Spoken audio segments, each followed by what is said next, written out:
नमस्कार दोस्तों, RRM मारवाड़ जुगाड़ यूट्यूब चैनल में आपका एक बार फिर स्वागत है। मैं हूं आपका साथी रावताराम चौधरी। तो आज अपन एक पौराणिक कहानी सुनेंगे। जिस समय श्री रामचंद्र जी का वनवास होता है तो उस समय माता कौशल्या क्या कहती है श्री रामचंद्र जी से।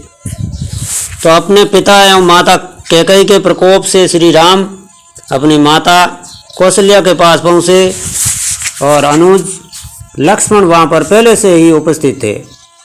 राम ने माता का शरण स्पर्श किया और कहा, हे माता कैकेयी के द्वारा 2 वर मांगने पर पिताजी ने भाई भरत को अयोध्या का राज्य और मुझे 14 वर्ष का वनवास दिया है।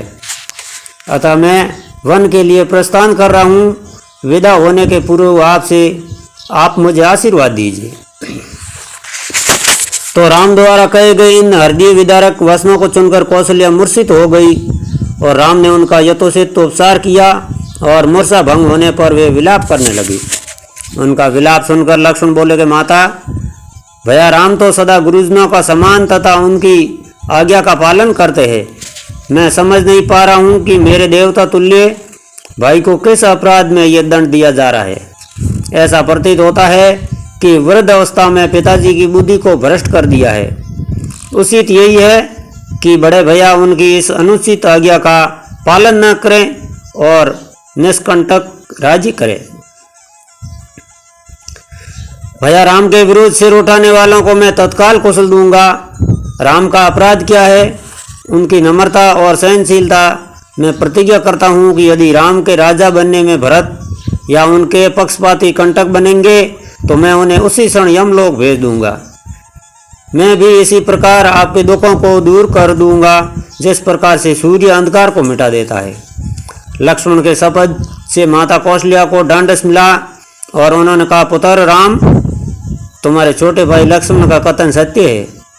तुम मुझे इस प्रकार बिलखता छोड़कर वन के लिए प्रस्थान नहीं कर सकते हैं। यदि पिता की आज्ञा का पालन करना तुम्हारा धर्म है तो माता की आज्ञा का पालन करना भी तुम्हारा धर्म है। मैं तुम्हें आज्ञा देती हूँ कि राम अयोध्या में रहकर मेरी सेवा करो।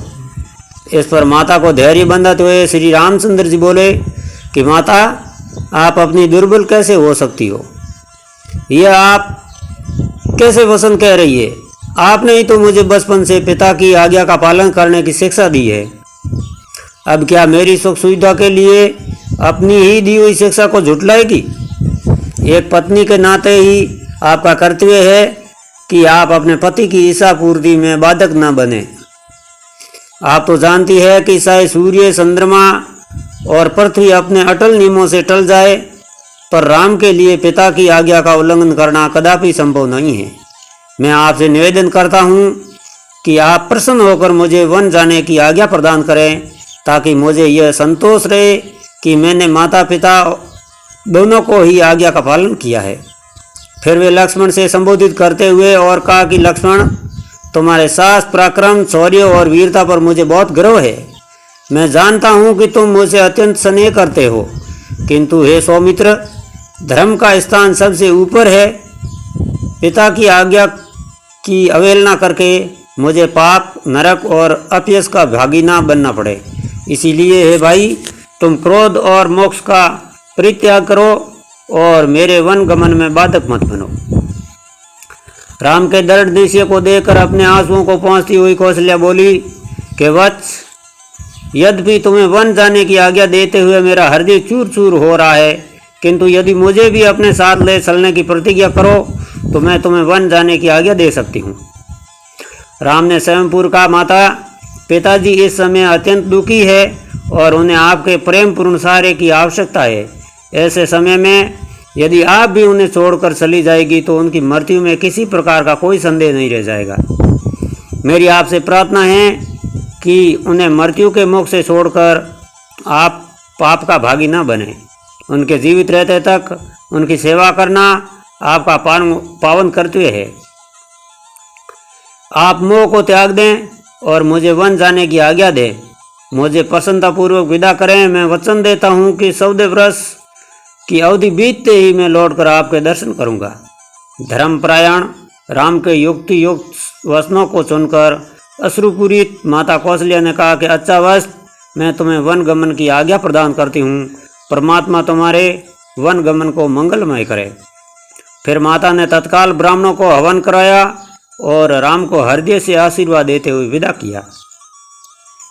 माता कौशल्या से विदा लेकर श्री राम वन की ओर चले। यह था अयोध्या कांड, माता कौशल्या से विदाई और श्री राम लक्ष्मण का संवाद। तो आपको कैसा लगा मुझे लाइक कमेंट करके अवश्य बताना। और अगर मेरे चैनल पर नए हैं तो मेरे चैनल की सदस्यता लेकर घंटी का बटन दबा के ऑल पे क्लिक कर देना। तो ऐसे ही आने वाले नए वीडियो की नोटिफिकेशन आपको मिलती रहेगी। मिलेंगे फिर नए वीडियो में, तब तक के लिए राम राम, नमस्कार, क्षमा गणी, जय श्री कृष्णा और जय श्री